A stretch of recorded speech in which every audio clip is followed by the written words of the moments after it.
যে মানুষগুলো আমরা নামাজ পড়ি, বাড়িতে তো অনেকে নামাজ পড়ি না, কথা কন না কেন? পড়ি তো, কথা শুনুন। বাড়িতে নামাজ পড়লে, সবাই শুনুন, বাড়িতে নামাজ পড়লে এক রাকাত নামাজে আল্লাহ রাসূল বলেছেন একটা সওয়াব হবে, একটা নেকি হবে। সুবহানাল্লাহ কবেন না? এক রাকাতে কয় নেকি? এক নেকি। এরপর নবীজি বলেছেন বাড়িতে নামাজ না পড়ে যদি কোনো ব্যক্তি জুমায় নামাজ পড়ে, যেই জুমাতে শুক্রবার নামাজ পড়া হয়, কোন দিন? তার মানে জামে মসজিদ, জামে মসজিদে যদি কোনো ব্যক্তি নামাজ আদায় করে, আল্লাহ রাব্বুল আলামিন 500 রাকাতের সওয়াব তার আমলনামায় লিখে দেন। এক রাকাতের পরিবর্তে কয় রাকাত বেশি? 499 বেশি। সুবহানাল্লাহ কবেন না? এরপর নবীজি বলেছেন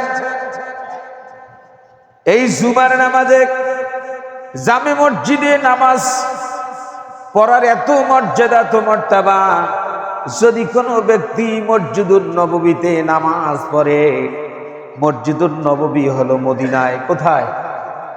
রাসূলুল্লাহর হাতে তৈরি করা মসজিদ। নবীজি প্রথম মসজিদটা বানিয়েছিলেন, ওই মসজিদের নাম হলো মসজিদে কুবা, মসজিদে কুবা। এরপর নবীজি মসজিদ বানালেন, নাম হলো মসজিদে নববী। মদিনার মসজিদে যদি কোনো ব্যক্তি রবকে সন্তুষ্ট করতে গিয়ে এক রাকাত নামাজ আদায় করে, আল্লাহর নবী বলেছে আল্লাহ রাব্বুল আলামিন 1000 রাকাতের সওয়াব তার আমলনামায় লিখে দেন।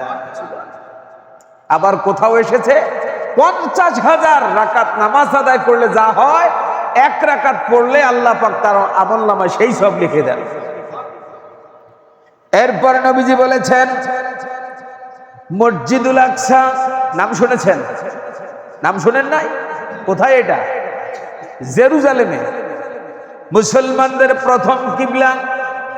গোটা দুনিয়ার সমস্ত মুসলমানরা প্রথম দিকে তখন যারা নামাজ পড়তো, সবাই এই বাইতুল আকসার দিকে মুখ করে নামাজ পড়তো। মুসলমানদের প্রথম কাবার নাম হলো বাইতুল আকসা, প্রথম কিবলা। মুসলমানদের প্রথম কিবলার নাম হচ্ছে মসজিদে আকসা। ইহুদি নাসারাদের হাতে দখল। এটা বিশাল ইতিহাস। নবীজি বলেছেন এই মসজিদ আকসা মুসলমানদের প্রথম কিবলা। এই মসজিদে যদি কোনো ব্যক্তি এক রাকাত নামাজ আদায় করে, আল্লাহ রাব্বুল আলামিন 50,000 রাকাত নামাজের সওয়াব বান্দার আমলনামায় লিখে দেন। চিন্তা করছেন এখানে কি যাওয়া সম্ভব? আমাদের সম্ভব না। তবে আল্লাহর কাছে আশা করতে কি টাকা লাগে? বলেন, একটু নিয়ত করতে টাকা লাগে? আল্লাহর কাছে আমরা নিয়ত করব, আল্লাহ যদি বাস্তবে না পারে স্বপ্নের জন্য নিয়ে যায়। পারেন না? পারেন না? এরপর নবীজি বলেছেন যদি কোনো ব্যক্তি কাবা, মানে মসজিদে হারাম যেটাকে বলা হয়, এই কাবার ভিতরে যদি কোনো ব্যক্তি এক রাকাত নামাজ আদায় করে, আল্লাহ রাব্বুল আলামিন বান্দার আমলনামায় 1,00,000 রাকাতের সওয়াব লিখে দেন। সুবহানাল্লাহ জোরে বলবেন না আরেকটু? যদি কোনো ব্যক্তি আল্লাহকে সন্তুষ্ট করার জন্য একবার সুবহানাল্লাহ বলে, শুনুন, আল্লাহকে খুশি করা ছাড়া অন্য কোনো মানুষের জন্য কি কেউ সুবহানাল্লাহ বলে? বলেন তো একটু, বলে? নবীজি বলেছেন আল্লাহকে খুশি করতে গিয়া যদি একবার সুবহানাল্লাহ এই শব্দটা যদি কোনো ব্যক্তি উচ্চারণ করে, আল্লাহ রাব্বুল আলামিন মুখটার জন্য জাহান্নামের আগুন হারাম বানায়া দেন। চিন্তা করছে? সম্মানিত মুসল্লিবৃন্দ, মৃত্যু এমন একটা জিনিস, আজকে জুমার খুতবা, মৃত্যু থেকে কেউ পালাতে চাইলেও মৃত্যু কি তাকে ছেড়ে দেবে? কথা বলুন, ছেড়ে দেবে? দেবে। এশার নামাজের সময় দেখা হয়ে গেল আপনার চৌরা বাজারে কিংবা বাবুর বাজারে, কথা হলো অনেকগুলো। রাতের বেলা বাড়ি আসলেন, খাইলেন, ঘুমালেন, সকালবেলা সব ঠিক আছে, আপনাকে কতবার ডাকছে, আপনি আর শুনছেন না। দরজা ভেঙে কত মানুষ আপনজন ঘরে ঢুকে দেখে আপনি আর দুনিয়ায় নাই। দুনিয়া থেকে আপনি পরপরের উদ্দেশ্যে পাড়ি দিয়েছেন। এটাই তো মৃত্যু। রাসূলুল্লাহকে বলা হলো, হুজুর আপনি একটু বলুন তো মৃত্যুটা আপনি কেমন মনে করেন, কি রকম চোখে দেখেন? আল্লাহ রাসূল বললেন, আমি নামাজ পড়ে ডান পাশে সালাম ফিরাবো, বাম পাশে সালাম ফিরাতে পারবো কিনা আমি জানি না, মৃত্যুকে এতটুকু মনে করে থাকি। সুবহানাল্লাহ কবেন না? তাহলে ডান পাশে সালাম ফিরার পরে কোনো ব্যক্তি কি দেরি করে? বলুন, একটু দেরি করে? মৃত্যু এতটা সময় মানুষের। তাহলে আপনি বুঝুন মৃত্যুটা কি জিনিস। বিশ্বাস করুন মুসলমান, প্রতিদিন অন্ততপক্ষে ৭২ বার মালাকুল মাউত আপনাকে ডাকতেছে। কয়বার? ৭০ বার।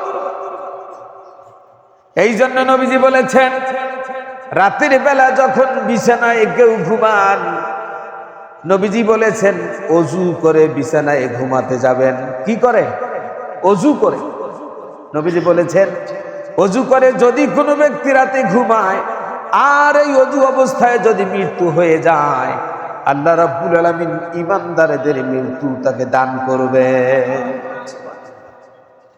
মৃত্যু আপনার হবে, আল্লাহর কাছে চাইতে হবে আল্লাহ যেন অজু অবস্থায় আমাদের মরণ দেন। আমিন বলবেন না? এরপর দেখেন মৃত্যুটা কি জিনিস। কেউ বিছানায় পড়ে লং টাইম, দীর্ঘদিন পড়ে থাকে না? কেউ আবার সুস্থাবস্থায় চলে যায় না? বিশ্বাস করুন সম্মানিত মুসল্লিবৃন্দ, বিছানায় পড়ে মৃত্যুর চেয়ে বিছানায় পড়ে দীর্ঘদিন না থেকে সুস্থাবস্থায় মৃত্যু হওয়া অনেক উত্তম। আল্লাহ যেন যত মুসল্লি আসছি, টাকা ছিঁড়ে গেলেও চলে, পৃথিবীতে সবচেয়ে দামি জিনিস একটা টাকা। টাকা অচল হলেও, কিন্তু মানুষ যখন অচল হয়ে যায় সে আর চলে? কথা বলুন, চলে? চলে। এই যে আমার বাবা অসুস্থ, আজকে কতদিন হয়ে গেল, তিনি বিছানা, এক কথায় ঘরের ভিতরেই সবকিছু। আমার ফোনে ফোন ঢোকে না তার।